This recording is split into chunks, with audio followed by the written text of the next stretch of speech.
сіздерге бір тосын сыйлық. Енді сіздер білмейсіздер, оның келгенін білмейсіздер. Мынау Алматыдан Күлкістан театрының актері Димаш Әбдіжаппаров келіп отыр. Ардақты ағайынды қол шапалақтап қошеметтеп шақырайық.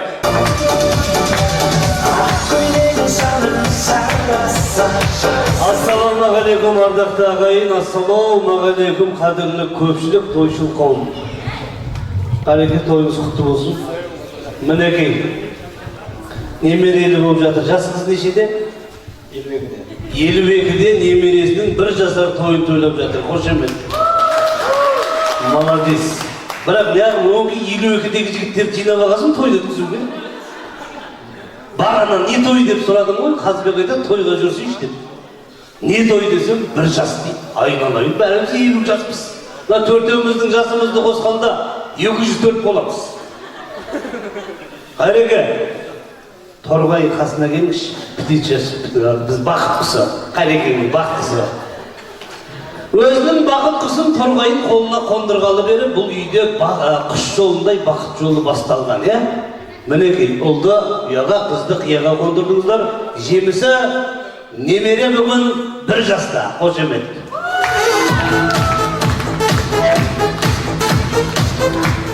Әсетжан келе ғой, Келінжан келе ғой. Міне, қазақта өнегелі, үлгілі отбасы деген сөз бар. Ол қандай отбасы? Ол сенің папаң мен мамаң кіндей отбасы. Мен екеуіңе қыз жібек пен төлегеннің, еңлік пен кебектің, қозы көрпеш баян сұлудың махаббатын тілемеймін. Өйткені олар бір-біріне қосыламай өліп қалған.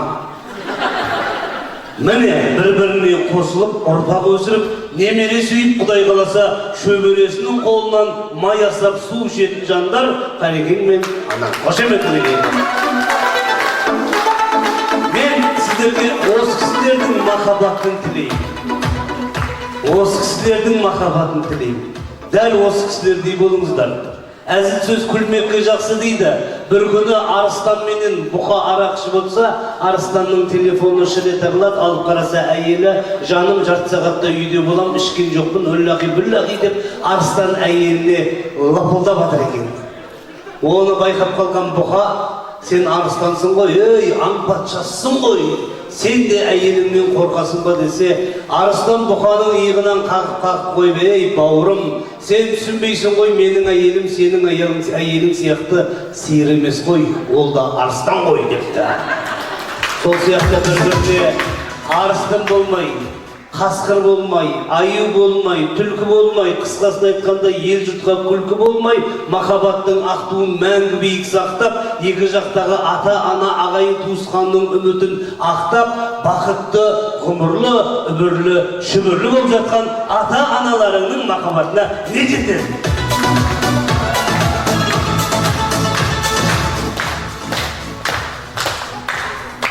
Қайреке, ризам. Келіншегінің аты кім десем, Торғай атты. Атыңыз келмеді екен.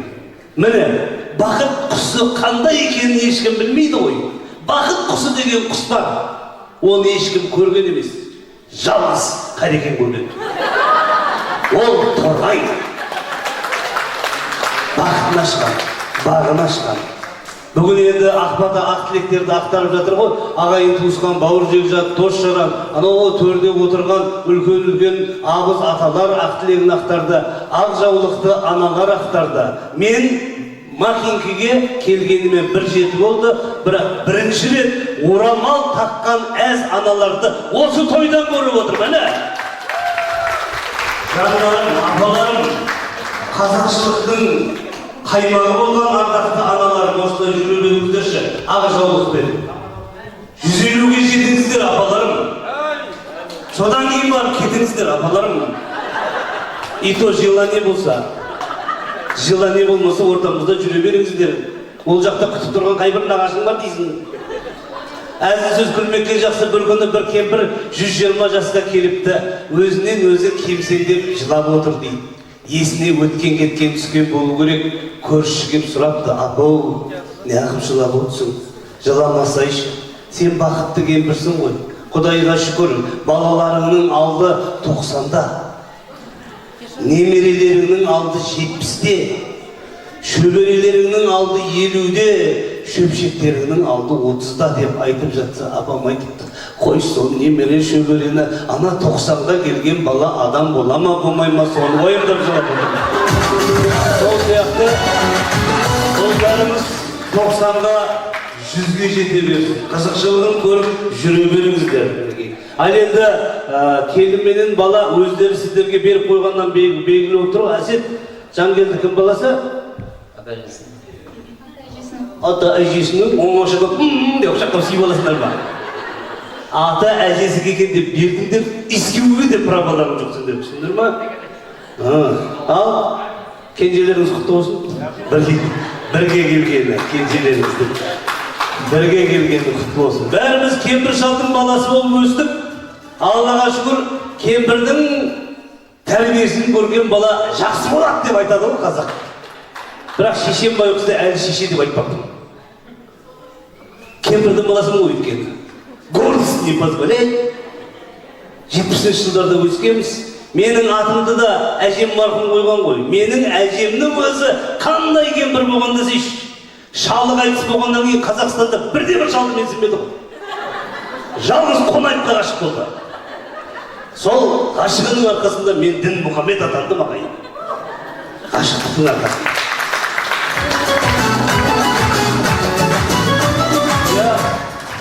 Енді Құдай қаласа, тілі шыққаннан кейін екеуіңді аға жеңше деп айтса, әлен шыққымандар. Өйткені ол атасы мен әжесінің баласы, түсіндіңіздер ма? Ал, мынау қазақ өзі көзін ашқалы той жасап келе жатқан халық.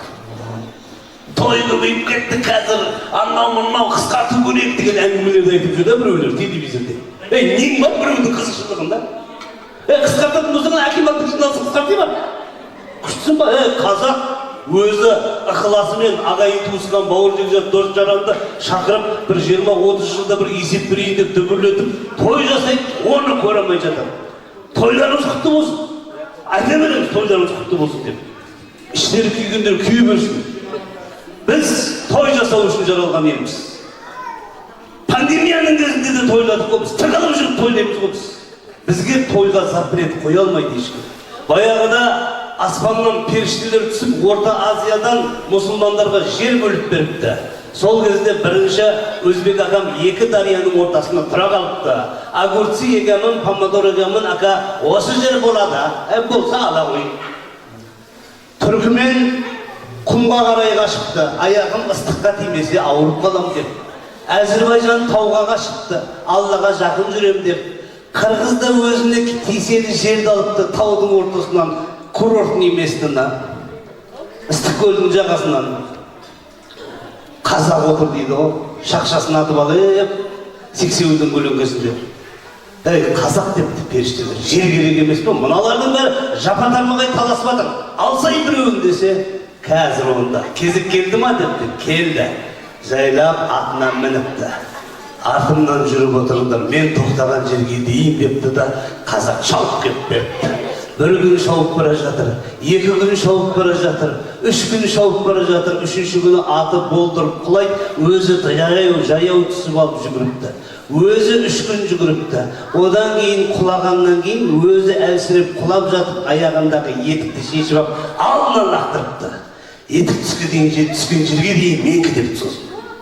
Сосын 6 gün бойы қалбалақтап ұшып келген періштелер айтыпты: "Ей шырағым, мына жердің бәрін не істейсің? Өзіңді өлейін деп қалдың, бізді де өлтіреді жаздадың. Не қыласың?" десе, қазақ айтыпты: "Менің ағайын туысқаным көп. Ертең үй, ол қызым да көп. Ертең құда жекжатым көп болады. Құда жекжатым көп болады, тума туысым көп болады. Барлығын шақырып, бала шағамның, немере шөберемнің тойын ат шаптырып бәйге беріп жасамасам көңілім көншімейді. Мына жердің бәрін той жасау үшін алдым" депті. Міне, сонысына риза болған періштелер қазақтың көңілін тойдан кенде қылмай болған ғой. Біз сондай тойшыл халықпыз. Сендер отыра беріңдер. Той деген шығар. Енді үлкен кісілерге қарап сөйлеп жатырмыз ғой. Мына жерде молодежь, жастар, олар қазір виртуалдық әлемде жүр. Мына әлемде жоқ. Мына балдар вообще немен ойнайды бұлар? компьютермен ойын ойнап жүрген балдар. Бұлар не түсінеді деп ойлап жатырмын ғой, тойды былай аңғарып жүрмін. Сөйтсем бас әжеп төрім қазақша сөйлеп жатыр, сыртқа шықсам орысша сөйлеп жатыр. Орысша қазақша аралас той екен деп ойлап қоясың. Мына орысша сөйлейтін кісілер, жастар түсініп жатсыңдар ма? Қазақша сөйлейсіңдер ма? Точно? Сөйтейікші, әйтпесе мына макинкеде орысшадан құлағым салқиып кетті. Мына орысша деген шығар, әзіл өскірмекте жақсы, бір жігіт тойға баратын болып дайындалыпты. Жатақханадағы бүкіл әдемі киімдерді киіп алып, айнаның алдында тұрса, қасында орыс досы бар екен. Орыс досы жақындап келіпті да: «Дорогой друг, если у вас там действительно той, возьми меня с собой» деп жалынып тұр дейді. Базарныйды поехали деп тойға алып келеді. Ол кезде той палатка деп өтеді. 4 қадам столды қойып қойған, төбеде кілемде 2 жастың аты мақтамен жазылған, ортада асаба, алғалаған ағайын, алдыңызда ас қойдық, екі қолыңызды бос қойдық десе, орыс жігіт қазақ досына сыбырлапты: «Что там тамада говорит?» «Переведи». Қазақ дос переводтап берді. «Перед вами блюдо поставили, обе руки свободно оставили» деп айтты. «Давай кушай». Енді тамақ жеп жатса, қыз берген жақтан бір ағамыз көтеріпті да, мен ұзатылған қарындасымның құрметіне ән айтайын деп ән айтыпты.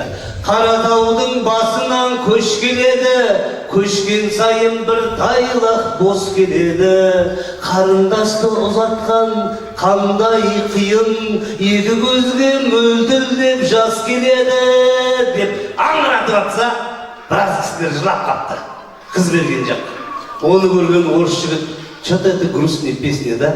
Ну-ка переведи», десе, қазақ досы переводтап беріпті. Ол да көңілі бозап отыр. «Из горных вершин на караван спускается, один верблюжонок свободно идет, как трудно сестренку замуж выдавать, из 2 глаз слезы течет» деп жылап жатыр деп.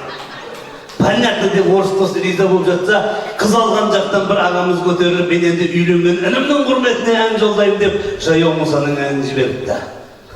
Сиса қызыл, сиса, сиса, сиса, қалмайды кімдер жаяу зорлық қылса. Шорманның Мұстафасы атымды алып, атандым сол себептен Жаяу Мұсай. Игигай, гикай, гикай, гикай, гикай, игигай, гикай, гикай, гикай, гикай.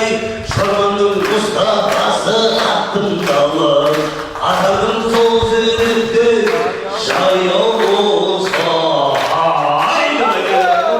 Сөйтсе, олар да сіздер секілденіп шықпана құрып отыр дейді. Орыс жігіт бірден: «Уже это веселый песня, как я понял, все хлопают, все балдеют, ну-ка переведи» десе, қазақ дос переводтап беріпті. «Белый сиса, красный сиса, кругом сиса».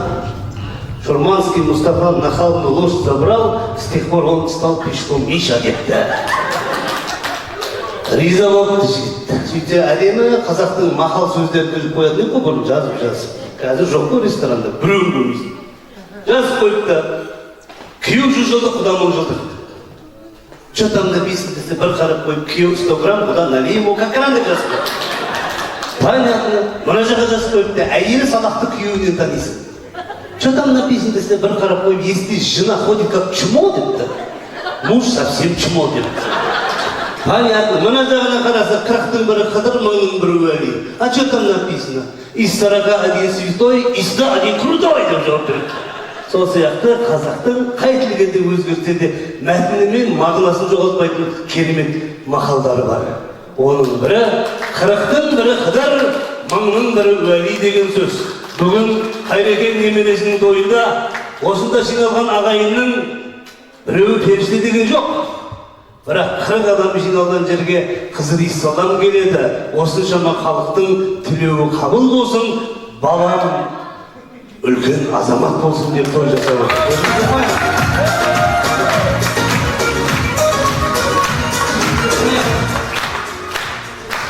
Сосын қазақта сөз бар: жақсының айтқаны келе ма, жындының сандырағы келе ма деген сөз бар. Иә. Менің ақ жынды болайын, менің ақ сандырағым келсін, баланың 100-ге жетсін. Елбасыға азамат болсын. Енді осы Макинкінің ағайындары болатын болса, 12 шілде күні Макинка мәдениет үйінде Қазақстан еңбек сіңірген қайраткері Мұқасан Шахзадаев деген әншіні білесіздер ғой, қосқарлы бар. Сол кісінің творчестволық кеші және Күлкістан Әзізхақ отауының концерті қатар жүреді. Оны да айтып қояйын. Ал енді осындағы достарым Қазбек Қали,